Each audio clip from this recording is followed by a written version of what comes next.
Thanks, Reid. Thanks for that introduction. Welcome, everyone. It's great to see you all here today, and thanks for coming. And I particularly want to thank our panel of experts for coming along and giving up time today. It's really great to have you here and great to hear what you had to say today. I particularly want to say thanks to Mary and to Bob because, as Reid mentioned, I ran for council back in 2005 and Mary and Bob came to my first planning rally in the town hall at Brighton many years ago, and I was elected after that, so let's hope it does something for our party today. Look, I know you're here because you love your city, as I do, and it's really scary to hear what we're hearing in the way of projections today. And the unfortunate thing is every projection that's made has been exceeded so far. The population we were meant to reach in 2030, back in those days of arguing about 2030, was exceeded this year. You know, we reached the population they were predicting to come in 2030, and here we've got it already. I just want to give a bit of a local perspective. You know, I walk through the streets of Bayside, my community, and I just see continuing destruction, and it's gone on from my time when I first got into council. Unfortunately, you know, graceful homes and gardens just being trashed to be replaced by townhouses, units, ugly blocks of concrete built boundary to boundary with little or no concern for neighbourhood character or for the environment. And you know, I've got lots of friends who are concerned about the same thing. They tell me the same thing's happening in their suburbs, you know, right through from here out to Burwood and out even to friends out in Warrandyte, you know, which used to be the country. They're the same thing, destruction of neighbourhood charm. We're losing our heritage in these suburbs. We're losing our suburban character, the gardens, the trees, and there's also important biodiversity that they support. You know, the other day I go down to the supermarket and what do I run into but gridlock, you know, cars trying to get in and out of the parking lot. The whole main street is at a standstill, you know, and you know, you hear in the press and all the talk from the experts is we need to build more infrastructure, and our council's onto it. They say they're going to build 3-storey car parks there to fix the problem. You know, I don't think it'll fix it. It'll just bring more, you know, and the answer is more, and the problem's more. You know, why are we building this car-centred, developer-orientated city, crap cities? You know, we're just building rubbish, you know. And, you know, we should be proud of our public spaces like European cities. But no, our livability's on the decline. And like Sydney, you know, Sydney used to be a great city to go and visit. I used to work up there 20 years ago, and that ugliness has now spread right through Sydney, all around the harbour and the city. Now, and why is this happening? Well, a few things I think, and we've heard from the experts too. Firstly, our top-down planning system is corrupt.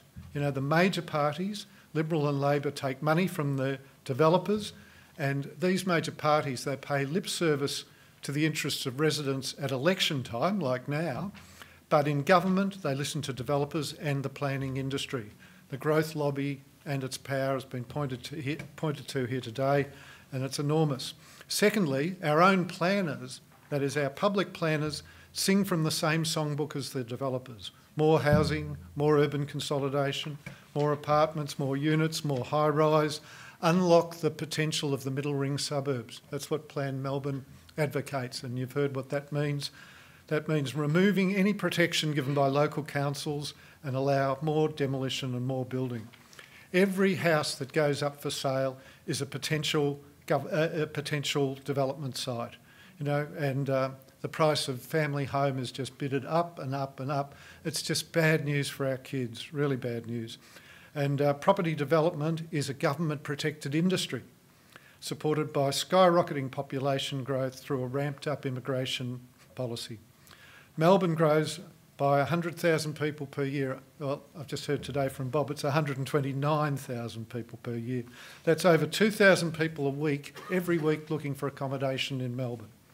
You know, the government and the government's only answer is to build more housing.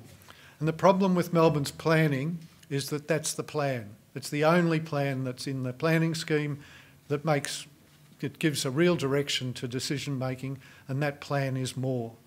Why don't we look at the demand side? We only discuss the supply side. Oh no, we can't talk about population and immigration pressures. That is, we just can't stop it. It's natural, they say. The growth lobby says it's inevitable, but for us it's a self-created problem. This rapid population growth is government policy. It's our policy, but we can't change it because the major parties and their industry supporters do not want to change it. They don't even want to talk about it, you know. And they say parties like us and people like us are blaming migrants.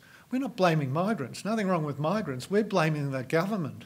It's the government and their policy, you know.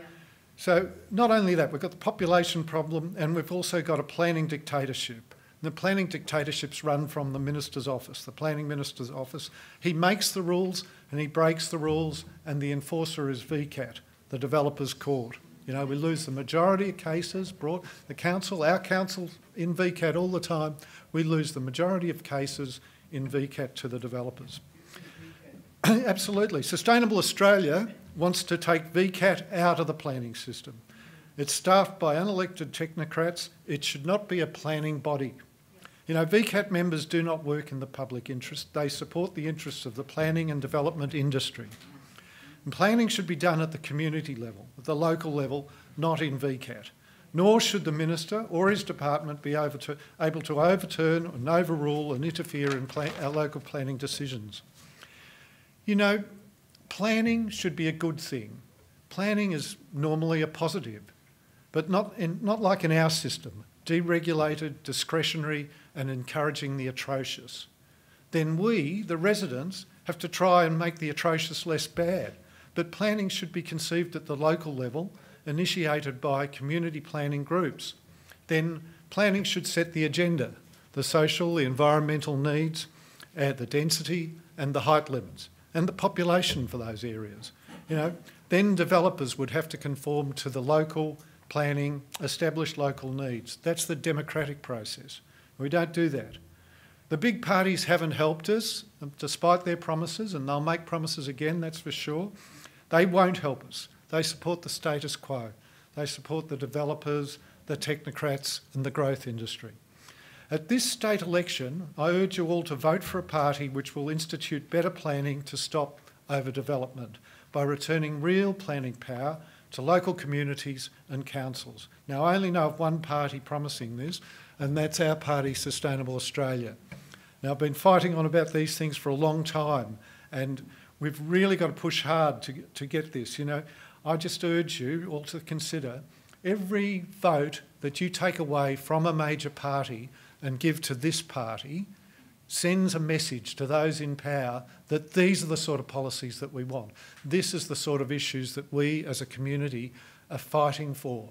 Now, you know, you're all here today and that's great that you've all come, but we've got to get a lot of people in Melbourne thinking about this and talking about it. We've really got to spread the word on this stuff, because if we don't make it a political issue, nothing will get done.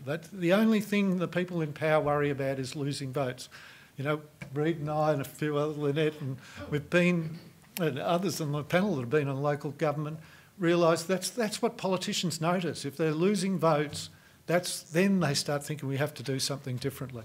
So let's take those votes away, first preference votes away from major parties, and direct them towards our party. And it's a long shot for one of us to get elected, but if that did happen, we would make a difference. We would have a voice. We'd have a voice in the parliament, and we'd also show that this is an important issue to people, and there'd be more to follow. And you'd see those major parties, they'd have to start changing. So please, thank you all for coming, and thanks for supporting us today.